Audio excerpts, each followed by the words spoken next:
الحمدللہ وکفی والصلاة والسلام علی عباده الذین اصطفى اما بعد فقد قال اللہ تعالی فی الکلام المجید والفرقان الحمید ظہر الفساد فی البر والبحر بما کسبت ایدی الناس لیذیقہم بعض الذی عملوا لعلہم یرجعون قل سیروا فی الارض فانظروا کیف کان عاقبۃ الذین من قبل کان اکثرهم مشرکین۔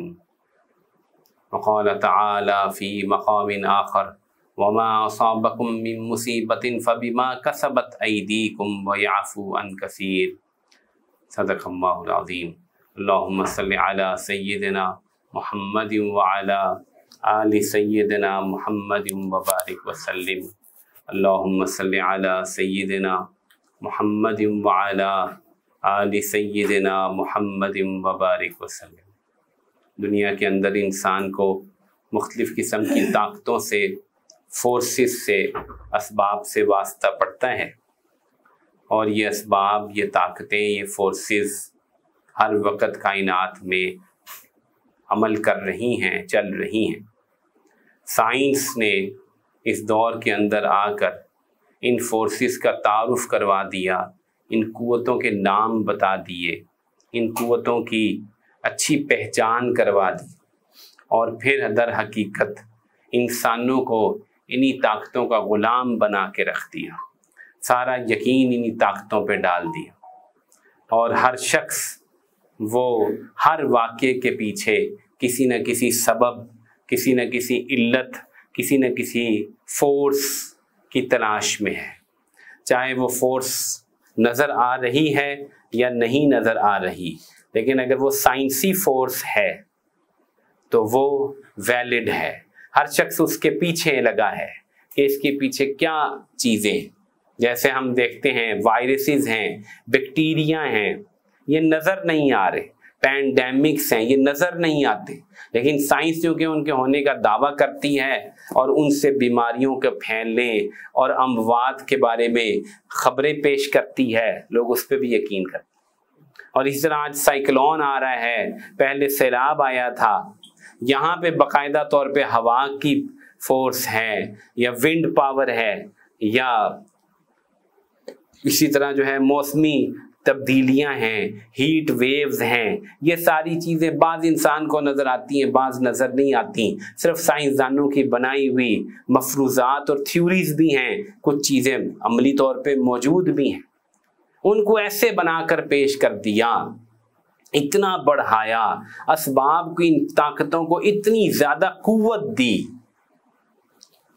کہ خدا تعالیٰ کی ضرورت ہی نہ رہی، اور یہی سائنس کا مقصد ہے، خدا تعالیٰ کی ضرورت ہی نہیں۔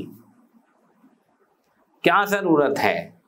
کچھ ہفتے پہلے میں نے یہاں بات کرتے ہوئے کہا تھا کہ چارلس ڈارون نے جب اپنی تھیوری پیش کی اور انسان کو کہا کہ یہ تو ارتقاء کرتے کرتے بالآخر جو ہے وہ بن مانس سے انسان بن گیا، تو اس نے خود کہا، وہ کٹر یہودی ہے، وہ کہتا ہے کہ اگر یہ تھیوری درست ہے تو ہمیں کسی خدا کی ضرورت نہیں، اب ہمیں کسی خدا کی ضرورت نہیں۔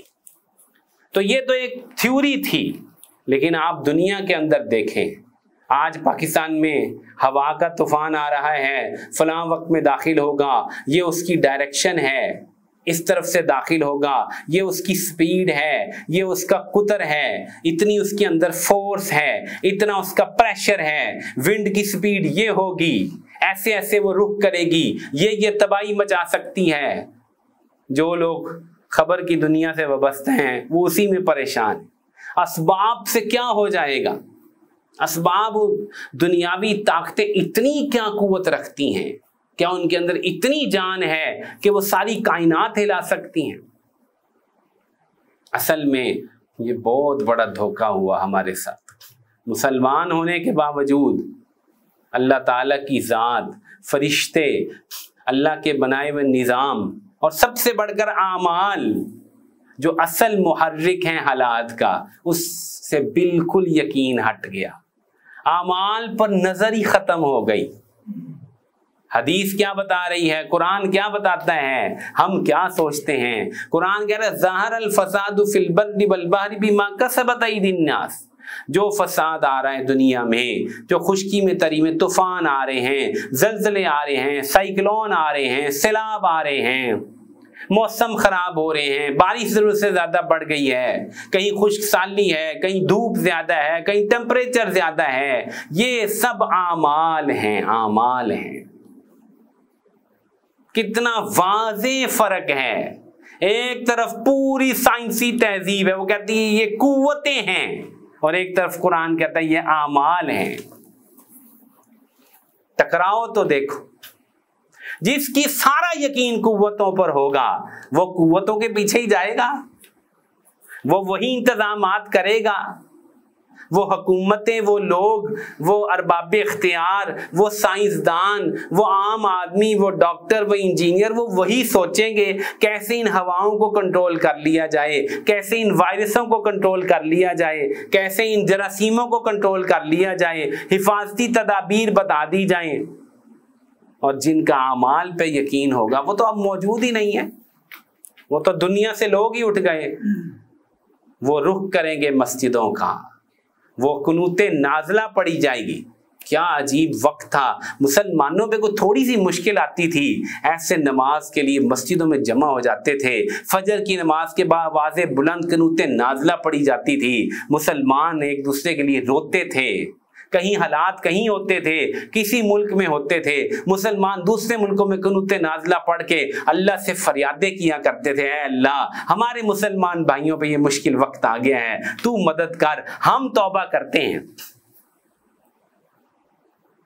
آج کیا حالات ہیں، کہیں حالات آ جائیں ہم ایک تبصرہ کر کے کہتے ہیں ہاں واقعتاً بڑا زبردست ترکی میں زلزلہ آ گیا، فلاں جگہ زلزلہ آ گیا، 2 بحری جہاز سامان کے روانہ کر رہی ہے ہماری حکومت، بس ہم مطمئن ہیں، مسلمان فارغ ہو گیا، بحری جہاز 2 بھیج دو۔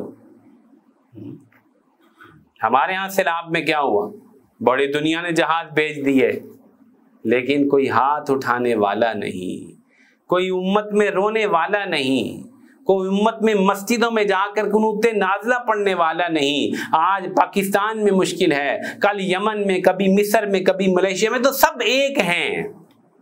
مسئلہ کیا ہے؟ مسئلہ یہ ہے کہ ساری نظر قوتوں پہ چلی گئی، اسباب پہ چلی گئی، اعمال سے نظر ہٹ گئی، اسباب کو سب کچھ سمجھ لی۔ میرے بھائیوں یہ بہت بڑا دھوکہ ہے۔ اللہ جل جلالہ نے اسباب پیدا کیوں کیے تھے؟